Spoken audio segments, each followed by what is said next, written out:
Do you think people were always meant to be integrated with machines? If you think about it, humans build tools to augment our physical abilities to be able to go further and faster in a car. But we also like to expand our cognitive abilities through tools like language. So maybe the metaverse is just a tool for our mind, and avatars are a very natural cognitive extension of our biological self. My name is Enara, and my friend Ryan and I often talk about the impact that exponential tools like AR, VR, blockchain, and even AI can have on the quality of our lives. And now, with virtual spaces like this, they can also change the future of communication for good. Today, Ryan and I are meeting here in this digital Garden of Eden to discuss how people can experience belonging and community in virtual spaces. Hey Ryan! Hey Enara, how are you? Good. So the cool thing is that right now, we're actually separated by several time zones. Our team is basically oceans away, but we still get to be present with each other here. So how does it feel to be in your brand new virtual body? I gotta say, this is a really interesting experience. It's actually really fun. This wasn't even possible a year ago, and with MetaHumans and just using a simple iPhone, we can now literally communicate, across oceans. So this is really cool.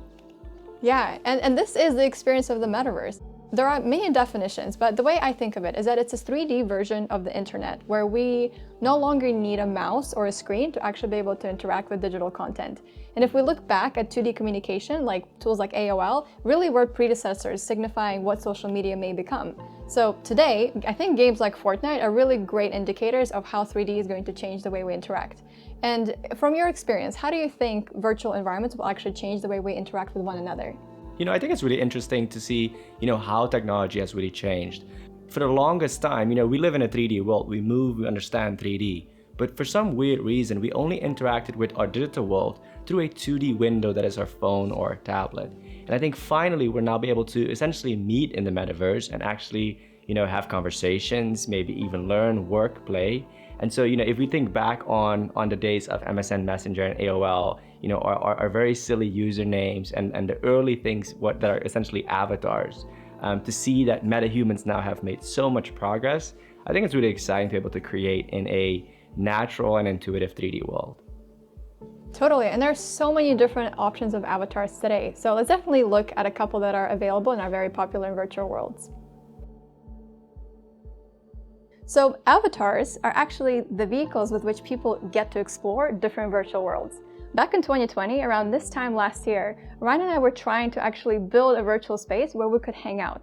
We spoke to dozens of different companies, and they all said that what we wanted to create was not only 5 years away, but would have cost us thousands of dollars. The avatar landscape has really changed, in just a few short years, and we have some really popular styles right now that we're going to take a look at. So the first one is Minecraft, and a lot of people, know this as the blocky, everything is a cube, and a lot of children love this game, and even many adults play it as well. So in Roblox, which is kind of Gen Z's Minecraft, every single player is given a very simple avatar. But don't let the boxy appearance fool you, because the game actually gives players countless options to customize their body, animations, clothes, and accessories. And that's how kids today are learning to socialize in virtual worlds. Hatsune Miku is probably one of the most interesting use cases of avatar technology, because she's not just a virtual being, she's also a Vocaloid, which is a singing synthesizer. She gets to perform with major artists like Lady Gaga, play at really big concerts worldwide, and her fans get to actually create and produce songs on her behalf. So if we take a look at the way games have evolved, in the past they may have looked more like violent crusades, but now, looking at the game like Fortnite, we can see that there is a very different evolution at play. So instead of just focusing on gameplay, kids are actually using this space as a virtual public square to hang out with one another. And the most interesting thing is that they're using skins as a way to self-express in this metaverse. Not only are people spending thousands of dollars on these assets, but this is actually a really good example of a very early metaverse. And the next avatar is Ready Player Me, and this must be one of my favorites because they already integrated with over 400 providers, including VR chat, Meet in VR, and you can even style it your way. And then finally, we have MetaHumans, which we're wearing those. As you can see, Enara, has like this really cool outfit, and I have this flashy outfit as well. But MetaHumans are state-of-the-art, photoreal, avatars, and they were really introduced just like a few months ago. So this is the state-of-the-art as we know it. Now we can go for a walk to the pavilion.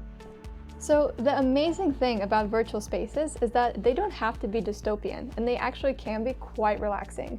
I mean, just look at this place. For me, it brings back memories of countryside, of being on a road trip. You can almost smell the fresh pine air, and your mind can really take a breather here.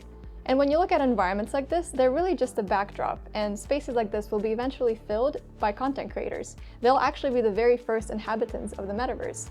The creator economy that developed on YouTube, Instagram, and TikTok is quite bust, but it is also saturated, and I think it will find a new outlet exactly in a place like this.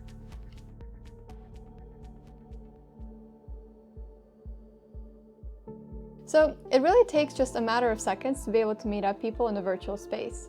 And Ryan, for you as a YouTuber yourself, I think you really know that one of the most important things and valuable things for a creator is to be able to collaborate with others within their niche. So what will it actually take for virtual content collaboration like this to happen with ease? I think it's really important that the software catches up with the hardware, because today we're just using an iPhone, and a really cool MetaHumans, of course, and custom software, but it is still very cost prohibitive and also not very accessible for the masses. And so if we think about what made YouTube really successful, it was the webcam that anyone could buy and just broadcast themselves. And so I think the accessibility to the software and the hardware will make this an appealing way to create content virtually.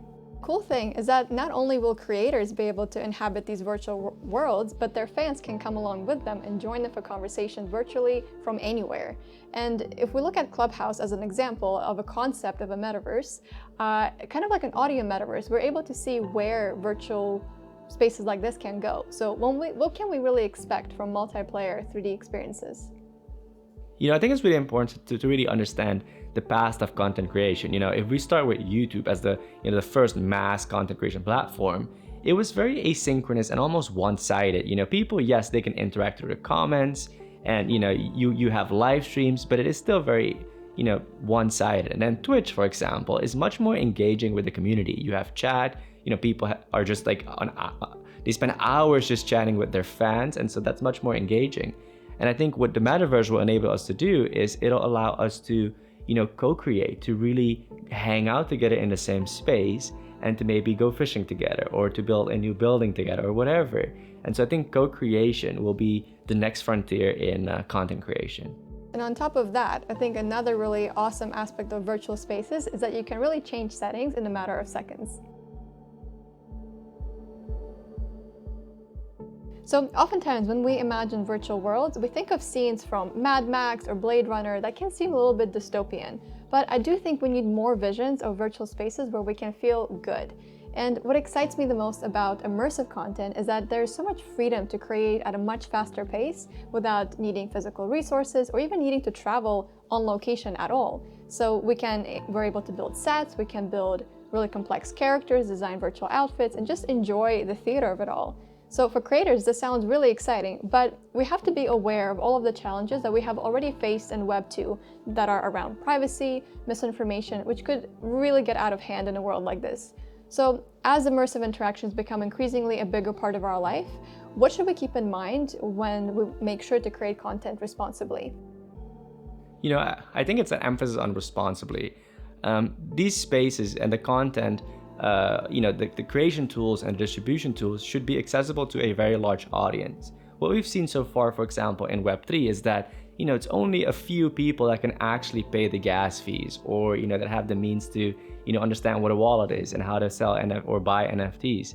And so I think accessibility needs to be, accessible, just like it is how easy it is to create a TikTok video. That's how easy it should be to immerse yourself in these spaces and to contribute and create content. And then the counterpart to that is the privacy aspect. Some companies are incentivized by advertising business models, and the problem with that is, you're essentially the product, right? Your data is the product. And so we should be very careful in how we architect these new metaverses, that, the human is central to the experience of it. Well, the Pandora's box of 3D experiences is definitely open. Very excited to see where this overall 3D journey will take us. Ryan, thanks so much for joining me here. Thank you for having me. This was really fun.